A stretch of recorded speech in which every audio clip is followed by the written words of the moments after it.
Bonjour, dans cet épisode, je vais vous expliquer comment bien préparer vos vacances. Je suis Gaël Châtelain-Berry, bienvenue sur mon podcast Happy Work, le podcast francophone le plus écouté sur le bien-être au travail. Alors, les vacances approchent pour beaucoup d'entre nous. Et j'ai un petit problème, car je viens de lire une étude de Ring Central qui montre que 65% d'entre vous pensez qu'il est très important de rester joignable par votre travail durant vos vacances. Et donc, vous allez partir, bien entendu, avec votre smartphone, mais bien souvent également avec votre ordinateur portable, juste au cas où. Pire encore, 70% d'entre vous déclarez regarder au moins une fois vos emails pendant vos vacances et 30% les regardent même quotidiennement. Vous vous rendez compte ? 30% des salariés regardent quotidiennement leur email professionnel pendant leurs vacances. Alors, j'ai une mauvaise nouvelle pour vous, les cimetières sont remplis de gens absolument indispensables. Si l'on souhaite rester connecté avec son travail, c'est pour se rassurer sur le fait que l'on est indispensable. Je vais rappeler aux plus jeunes quelque chose qu'ils ne savent pas.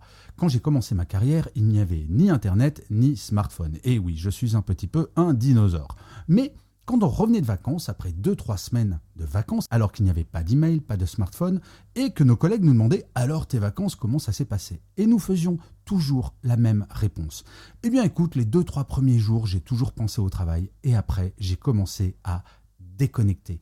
Oui, avant l'arrivée d'Internet, nous parlions déjà de déconnexion, et nous en parlions comme quelque chose d'absolument essentiel. Cela peut sembler anodin de regarder ses emails pendant ses vacances, mais en fait, vous vous reconnectez au travail et cela empêche votre cerveau et votre corps de se détendre pleinement. Non, ce n'est absolument pas anodin de se connecter à ses emails. Alors, j'entends certains d'entre vous dire « Oui, mais quand même, ça permet de garder le contact et surtout de ne pas être débordé le premier jour au retour des vacances. » Nous avons toutes et tous connu cette expérience. On revient, par exemple, un lundi matin et on a 400, 500, 1000 mails à lire. Et on va passer notre journée à traiter ces emails pour s'apercevoir, in fine, que les seuls emails importants sont ceux envoyés le jour même et que l'écrasante majorité de ces emails ont déjà été traités.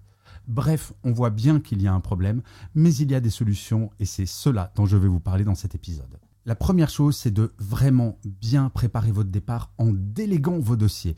Il faut impérativement que vous partiez en disant « Ok, je ne vais pas être là, mais je sais que les sujets vont être traités par un tel et que donc je n'ai aucun souci à me faire. » Le meilleur conseil que je puisse vous donner, c'est de déléguer et de dire à ces personnes, en cas d'urgence, vous m'appelez. Et c'est ce que je faisais quand j'étais manager et je vous assure qu'il ne m'est jamais arrivé que l'on m'appelle. Car les personnes qui ont traité mes dossiers en mon absence étaient autonomes et l'ont parfaitement bien géré. C'est très facile, quand on est au bureau, d'envoyer un email en disant « Tiens, il faudrait que tu fasses ça », alors que d'appeler, on sait que c'est très intrusif et on ne le fait véritablement qu'en cas d'urgence. Mais il y a des entreprises qui sont allées plus loin. Je pense à Daimler, par exemple, qui depuis des années ont fait la chose suivante.